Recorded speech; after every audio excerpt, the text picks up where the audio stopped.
Assalamu alaikum wa rahmatullah. Welcome to Section 2, Lesson 6. In Section 2, we're continuing with the diacritical marks, and in today's lesson, we're going to cover the Mad diacritic, specifically as relates to Mad Mutassil and Mad Munfasil. So we will get into the details of Mad Mutassil and Mad Munfasil later when we cover Ahkam al-Madud, but today I'm going to give you a quick intro and basically give you what the diacritic looks like and how to pronounce that. So let's get into it. On the agenda today, as usual, we're going to do a quick review of the previous lesson. The previous lesson was Huruful Lin. And again, as usual, I'm going to ask you to do the warm-ups. Don't skip those. We're going to continue to memorize the letter collections that we've been memorizing and make sure that, we can recall these on demand. These are the letter collections that you should be starting to memorize, and because I'm repeating those as part of every lesson, you should be starting to memorize them by now. Then we will go into the meat of today's lesson, which is going to be the Mad Mutassil and Mad Munfasil. They're not going to go into the detailed specifics of Mad Mutassil and Mad Munfasil. We will go into what the diacritic looks like and how to pronounce it, but not what these two words mean or what the details are. We will go into the further details of the Ahkam al-Madud, or the rules when it comes to elongation. We will come into that later because that is an entire topic in its own. Finally, we're going to continue with some spelling exercises in Arabic, meaning as they relate to Mad Mutassil and the Mad Munfasil. And I will assign you some exercises for today, and that should cover us for today's lesson. So let's get started. Okay, review of the previous lesson. In the previous lesson, we covered Huruful Lin, and the word Lin means soft or light. So what are the Huruful Lin? There are two Huruful Lin, which are whenever a maftuha letter is followed by a ya sukun or a waw sukun, then there's a slight or soft elongation of that word. So fa fatha waw sukun fa'u, fa'u, ya fatha ya waw sukun yaw, nun fatha ya sukun nay, ta fatha ya sukun tay. So all these were slight elongations at the end of the maftuha letter, and we said just a slight elongation or a soft elongation at the end. This elongation is the reason you will find Huruful Lin in the Mad lesson in the Qaida Nuraniya. And this elongation, that elongation at the end of the maftuha letter, is equal to one movement and not equal to two movements. And we will do a detailed explanation of the sukoon in an upcoming lesson. Oh, the sukoon is not going to be part of this lesson, or it wasn't part of the previous lesson. But a sukoon looks like, when it's written, as you see on your screen, it looks like a hook-looking diacritic. It's zoomed in a lot, which is why it's slightly pixelated. But you will see this slight hook-looking diacritic is known as the sukoon. Okay. Now, there are two Huruful Lin, the waw sukun, maftuha letter followed by the waw sukun, and a maftuha letter followed by the ya sukun, and here are some examples of the two. So on the right-hand side, in the right-hand column, you have the waw sukun column, and then in the left-hand column, you have the ya sukun column. So I will spell out both of these, and I will pronounce them for you as well. So this first one is tha fatha waw sukun, thaw. ثا فتحة يا سكون ثي ثوثي ثوثي. I'll give you quick pauses between these. See if you can follow along with me. دال فتحة واو سكون دو. دال فتحة يا سكون دي دو دي. زا فتحة واو سكون زو. زا فتحة يا سكون زي زو زي. ضاد فتحة واو سكون ضو. ضاد فتحة يا سكون ضي ضو ضي. جيم فتحة واو سكون جو. جيم فتحة يا سكون جي جو جي. And as part of the previous lesson, I give you a bunch of examples, and I did the Qaida Nuraniya lesson on that one as well. So you can go to section 2, lesson 5, and review the lesson and the exercise videos if you want details on this one. I just wanted to give you a quick review of the previous lesson. That was it. Okay, moving on to the warm-ups. If you've been doing your warm-ups regularly, you should have the warm-ups down to by about 2.5 to 3 minutes by now. You shouldn't need to do the warm-ups, or it shouldn't require you more than that. In the warm-ups video on the bottom, there's a link to all the warm-ups and a quick description of, not a quick description, but a quick, name of the warm-up and how to do them. If you've been watching watching the warm-ups video, if you've been doing them, you should have them down to maybe 2, maybe 3 minutes by now. It shouldn't take you any longer than that. Very quick. It shouldn't take any longer than that. So, it's really good idea not to skip these, because you want to exercise those parts of your body in order to be able to recite the Quran. Okay. Moving on to letter collections. We've been reviewing the letter collections, and as we learn more and more letter collections, we will continue to add them to these letter collections. We've learned the throat letters, the lip letters, the tafkhim letters, the idgham letters, and the mud letters. We haven't gotten into the detail what idgham means, or even into the details of tafkhim, but we have covered most of these in our previous lessons. That's why I've added them to the letter collections. As we move along, we will add the qalqala letters and other letters to this collection that you should start to memorize. So right now it's limited to these 5 collections. So let's review them and see if we can recall these from memory. Okay, what are the throat letters? The throat letters are 6. And what are they? They are Hamza ha, Ain ha, Ghain kha. Hamza ha, Ain ha, Ghain kha. One more time. Hamza ha, Ain ha, Ghain kha. See if you can repeat this. Hamza ha, Ain ha, Ghain kha. Continued repetition will make sure that you will memorize these. And what are the lip letters? There are 4 lip letters, and they are fa, waw, ba, and mim. Fa, waw, ba, mim. Repeat after me. Fa, waw, ba, and mim. Those are the 4 lip letters. Their articulation point is the lips. That's why they're called lip letters.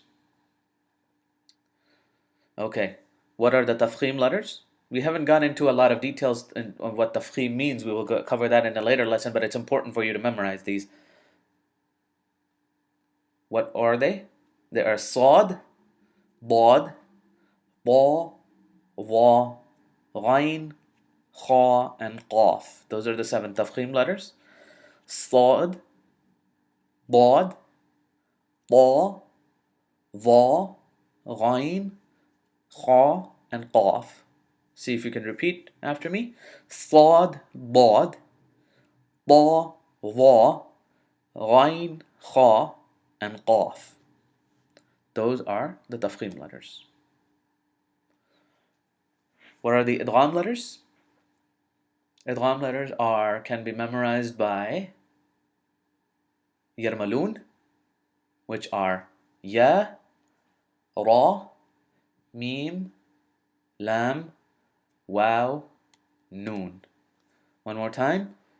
Ya, Ra, Mim, Lam, Waw, Noon. Those are the 6 idgham letters. What are the 3 mud letters? There are alif, waw, and ya. That takes us to the end of that. I wanted to preface, before I get into the details of the lesson that I wanted to provide today, I wanted to preface that discussion with that there are many types of mud that we will need to learn. But we will not cover all of them as part of these beginner lessons. The reason being that When I started preparing this lesson, I wanted to get into the details of Mad Mutassil and Mad Munfasil, but it turned out that there are so many details when it comes to Ahkam al-Mudud that I couldn't just pick and choose. Either I had to do all the Ahkam al-Mudud or I had to do none of them. I can't just pick and choose because it became very difficult for me to decide what a beginner should know and what a beginner shouldn't. So the way I did this was that I'm going to give you an introduction to the two types of mad that are caused by the Hamza. The Hamza are caused by the Hamza are called the Mad Mutassil and the Mad Munfasil. Now this is not going to be on the self-test. And what the meaning of Mad Mutassil and Mad Munfasil is, it's not going to be on the self-test, nor the description / definition of Mad Mutassil or Mad Munfasil is going to be on the self-test. That's not going to be there.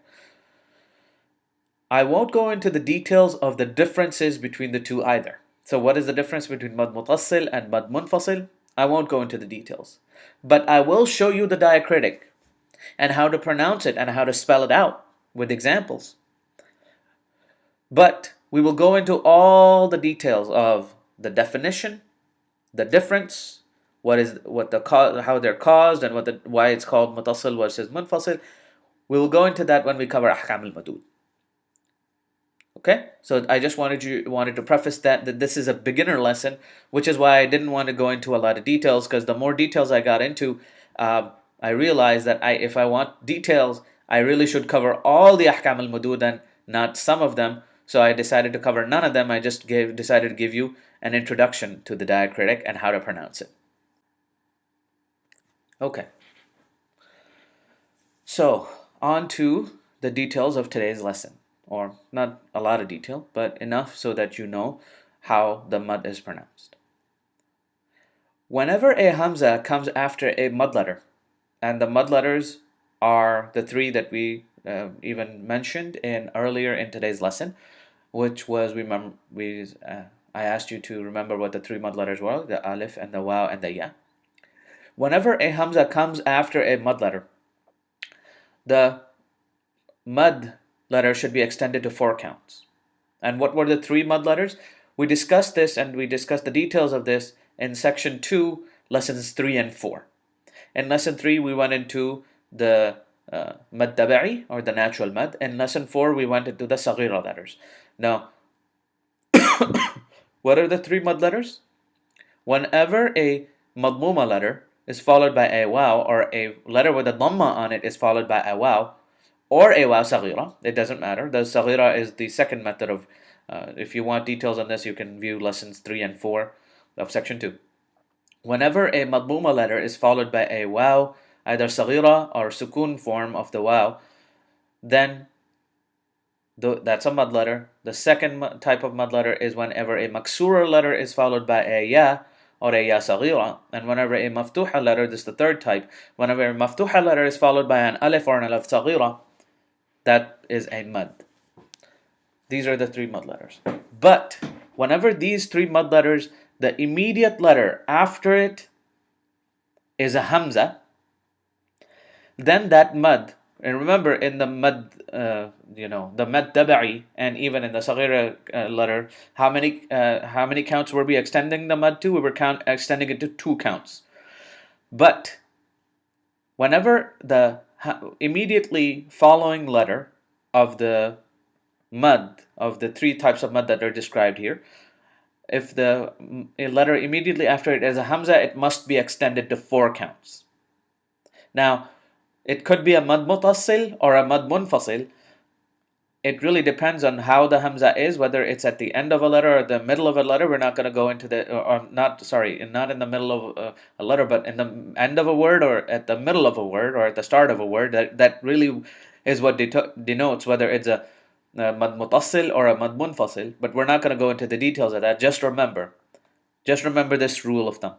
Whenever a mud letter is followed by a hamza, then that mud has to be extended to 4 counts. And the mud should be extended to 4 counts. Notice that I think I said has to, but that's not what I meant to say. It should be. The reason I said it should be is that the details of the ahkam al-mudud, the rules related to elongation, will be covered later. Now, it's not always the case that there are instances where you can do it up to 2 counts, 4 counts, or 6 counts, but that becomes very, very difficult for a beginner to memorize. Just remember this. I said should. So whenever you see a mud letter and a mud followed by a hamza, it should be extended to 4 counts. We have a while to go when it comes to ahkam al-madud. And whenever this type of elongation occurs, it is denoted by a tilde-looking diacritic. And I've given you a quick picture of that on the bottom right corner. It looks like the diacritic that you see on the bottom right corner.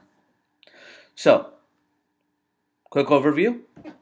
Whenever a hamza comes after one of the 3 mud letters, it must be it should be extended, not must, but it should be extended to 4 counts. And the details will be followed later. Okay? And I will go into what that looks like in just a second. And next slide, we're going to have the examples. So in the sample words, we're going to spell these out and we're going to pronounce these out for you. In the sample words that you see on your screen, in the first column, I have the maftuha letter followed by an alif. In the second, I have a madmuma letter followed by a waw. And then third, I have a maksura letter followed by a ya. But all of these, the letter immediately following the mud letters is a hamza. And that's why this tilde-looking diacritic is there. This diacritic, this tilde-looking diacritic, let's go back, let's go back one slide. This tilde-looking diacritic is called the mud. And I will show you, because of this mud, you should be extending it to 4 counts. And this is how you should be spelling it. So I will go the first column first, and then the second column, and then the third column. So it'll give you what the 3 are. So in the first column, we're going to have a maftuha letter, followed by an alif, and then a hamza, which is why it should be extended to 4 counts. This is how we will spell it out. This is the first word we have on our screen. And the first word is Mim Fatha Alif Mad Ma. Hamza Fatha Tan An Ma'an. Now in this case, notice I extended the Mim Fatha and then Alif Mad to 4 counts. I said Ma. Now this is where, and this is why I keep emphasizing and emphasizing and emphasizing your warm-ups. Because one of the warm-ups, I believe it's warm-up number 12, I tell you to say ah while counting to 6, or say ah while opening your fingers up to 6 fingers. This is where you need to extend your mud, and this is how you're going to learn to extend your mud. If you don't do that, it's going to become very hard for you to differentiate between 2 count, 4 count, and 6 count. There are times when you have to extend the mud up to 6 counts. And in this case, we're extending it to 4 counts. But that warm-up will help you with that skill. So what I like to do if I am struggling with this is that, or whenever, I mean, I don't struggle with this anymore, but whenever I was struggling with it, actually I still do this at time to time in order to make sure that I am extending it to the correct amount. Whenever I say Mim Fatha Alif Mad Ma, I open one finger at a time as if I'm counting 1, 2, 3, 4 counts, and that's when I stop extending. So I say Mim Fatha Alif Mad Ma. You can't see it because I don't have my camera on, but I actually literally opened all 4 of my fingers one at a time, 1, 2, 3, 4, to make sure that I extended it to 4 counts. So it's like this. Mim Fatha Alif Mad Ma. Hamza Fatha Tan An Ma'an. Okay, in the same column we have another maftuha letter followed by an alif, which is why we have a mud on top of it, and this mud should be extended to 4 counts. Again, I keep saying must, but it's not a must, it's a should. We will cover the details of that later. This word is شين فتحة ألف مد شاء. همزة فتحة أ شاء. Okay, one more time. شين فتحة ألف مد شاء. همزة فتحة أ شاء. Even in the Sheen Fatha Alif Mad, I extended to 4 counts by opening my 4 fingers one at a time to make sure that I extend it to 4 counts and I don't extend it any lesser or any further. In the next column, I have examples of a Dhamma followed by a Waw Saghira. In this case, I mean, the Saghira and the Sakina are the two methods of writing the Waw. Mud letters. It's the Saghira and the Sakina format. If you want, you can go over section 2 and section 2, lesson 3 and 4 of what that means if you want. But in this column, I have Madmuma letter followed by a Waw, a Madmuma letter followed by a Waw, which is why this Waw Saghira has a tilde looking diacritic or a mud on it, and this is how we would pronounce this. Ya fatha ya,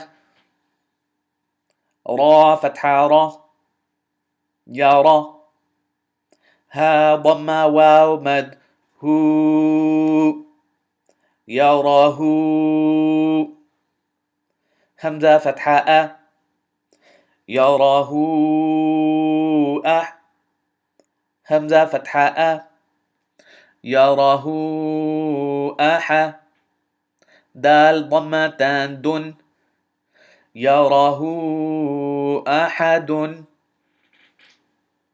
Notice, because of this hamza immediately following the dhamma and the waw, because this is a mad and immediately following it, immediately after it is a hamza, this mad has to be or should be extended to 4 counts. Should be extended to 4 counts, and it's yarahu ahadun, yarahu ahadun. I'll give you some time, see if you can pronounce it with me. Yarahu ahadun. That is the common thread that you will find among all these words. The mud letter is immediately followed by a hamza, which is why this diacritic, this mud diacritic appears. And the way we spell it out is we say ha dhamma waw mad hu, and we extend it to 4 counts. Same thing below, where I'm going to spell it out for you. Notice this is ha dhamma and then a waw with a mud on top of it, and immediately following it is a hamza, which is what causes this mud. So let's spell it out. Waw fatha wa, tha fatha alif sukun tha, wa tha, qaf fatha qa, wa tha qa, ha dhamma waw mad hu, wa tha qahu, hamza fatha a, wa tha qahu a, ha fatha ha, wa tha qahu aha, dal dhamma tan dun, wa tha qahu ahadun. Notice this hu, waw mad, ha dhamma waw mad. I should be extending it to 4 counts. Ha dhamma waw mad hu,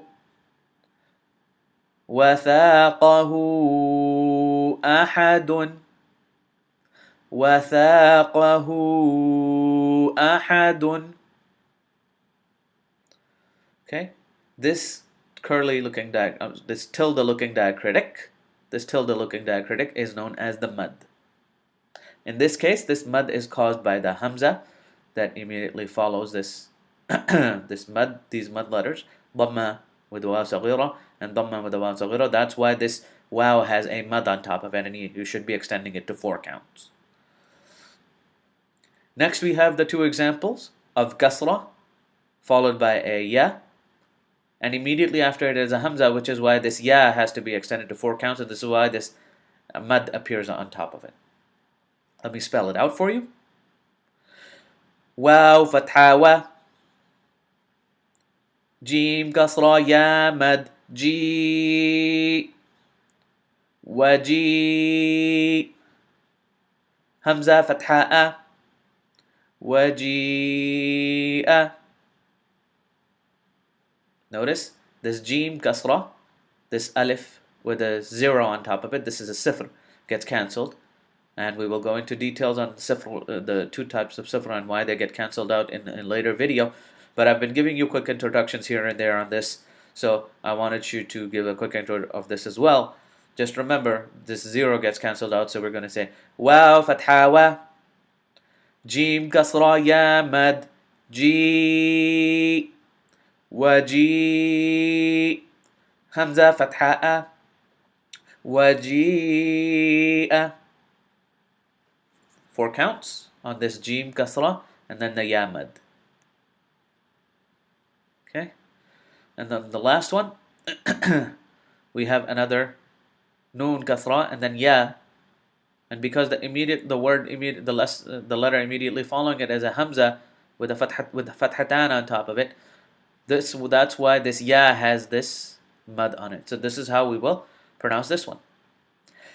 Ha fatha ha, noon kasra ya mad ni, hani, hamza fathatan an, hani-an. We've covered this type method of writing fathatan. Actually, we haven't covered them yet, but I've given you quick pointers on this in previous videos. This is another method of writing fathatan. We will go into the details of what this means, this tiny little meme over here, what this means, but remember these are fathatan. So one more time. Ha fathaha, noon kasra ya mad ni, hani, hamza fathatan an, hani-an. So see if you can do these examples on your own, but after this I will create another video. I will put a lot of examples of the mud and how it's done in that video, so you can follow along in that one. There's going to be lots of examples, and that's how you're going to learn. Okay, some notes. Like I said, warm-up number 12, which is the say while counting, is the 6th warm-up. That's the warm-up. That warm-up will help you perfect this. If you've been doing your warm-ups, this mud exercise, this mud lesson should come easy to you. Now, even though we are extending this count or this method to 6 counts, this mud to 4 counts, there will be instances when the mud needs to be extended to 6 counts, which is why warm-up number 12 is to say while counting to 6. That'll help you perfect that. Now, there's another mud that is denoted, and that's called maddul lazim, that is denoted by the same tilde-looking diacritic, but that is followed by a fork-looking diacritic, which is called the shadda. We will cover the shadda later, and that what maddul lazim means and extending it to 6 counts, etc. in a later lesson. That's coming up. But I just want you to know that the tilde-looking diacritic, this tilde-looking diacritic called the mad, doesn't just occur in this case. In this case, it is occurring whenever the letter immediately after it is a hamza. But there is another occurrence of the mad diacritic that happens when the letter immediately following the mad has a shadda on it, and we will cover that in detail later. That's called maddul lazim. We will cover that in details later. I just wanted you to know that not every time you see the mad in the Quran is mad mutassil or mad munfasil. It might be a maddul lazim, things like that. So we will go into details of that later on. Okay, some exercises. I'm going to create an exercise supplement for this lesson, and there's going to be lots of examples in that one. You can do that exercise supplement yourself, but I would recommend you do it with someone else. But I would also recommend the Qaida Nuraniya lesson number 9. I will upload separate videos of all of 3 of these exercises later on. But I would want you to do the Qaida Nughaniya lesson 9, which is the aggregate lesson. It combines previous lessons. And I want you to do this exercise with someone at your local masjid. I keep emphasizing to find people who know how to pronounce and recite the Quran, because at the end of the day, I can't hear you over video. You have to pronounce it and you have to recite it to someone and they have to correct you, and you have to repeat that exercise over and over again in order for you to get good. Which is why I keep emphasizing at least one exercise that I assign in these videos, you have to do with someone in order to get better. And finally, the third exercise that I'm going to assign to you is I want you to open the Quran and find what you learned in the Mus'haf today. Now, I want you to find the Mad diacritic. And do you see it somewhere where we haven't talked about yet? As in, do you see the Mad diacritic somewhere, the Mad, which is the tilde-looking diacritic, somewhere where the letter immediately after it is not a Hamza? I want you to see if you can find that in the Quran. And I want you to try to notify or notice some other marks in the Quran that we haven't learned yet or you don't know yet. We've covered a lot. We're about to cover the sukoon in the next lesson. We've covered the mad, we've covered fatha, dhamma, kasra, we've covered a whole bunch of stuff. But I want you to try to see what are some of the other diacritics that you still don't know. I would just want you to identify them. You don't need to know what they are or what their meaning is or even what their names are. You just say, hey, you know what? This is something I don't know yet. I want you to become cognizant of what you know and what you don't know. It's very important to know what you know and also to know what you don't know. The self-test will combine all the multiple lessons that we've covered so far. What I mean by that is we've covered the following in the diacritics, the section 2, which is the diacritics. We've covered the following lessons in that. We've covered the fatha, dhamma, the kasra. We've covered the 3 types of tanween. We've covered the saghira letters. We've covered the huruful mad and mad tabi'i. We've covered huruful lin. And today we covered in a little bit with a little bit of explanation, mad mutasil and mad munfasil. The self-test is going to combine and is going to build on top of all of these. The reason is that it's the Quran, and the way you should be learning any skill is that you should be building on top of previous knowledge. Which is why I kept emphasizing in my introductory video that you should learn the previous lessons and make sure you do the exercises and even the self-test in order to make sure you know what you've learned. Otherwise, progressing on to the more advanced lessons is going to become more and more difficult. And these skills are important to repeat for that particular reason, that when we combine multiple lessons, if you don't have the previous lesson as part of your repertoire of skills already, if you don't know the previous lesson, and we're assuming in the next lesson or in the next lesson self-test that you already know that, then it's going to become hard for you to do that particular lesson. Which is why in this self-test, for the self-test for this particular lesson, I will combine multiple lessons. In conclusion, we gave you a quick introduction on what we learned today, and we gave you a quick intro on Mad Mutassil and Mad Munfasil. Details will come later when we cover Ahkam al-Madud. But I want you to start to feel better about yourself. Why? When it comes to Ahkam al-Madud, when it comes to elongation, elongation is one of those things that will beautify your recitation. There are most people that I've spoken to who are really good at recitation, they say there are 2 ahkam, there are 2 things that make people's recitation beautiful.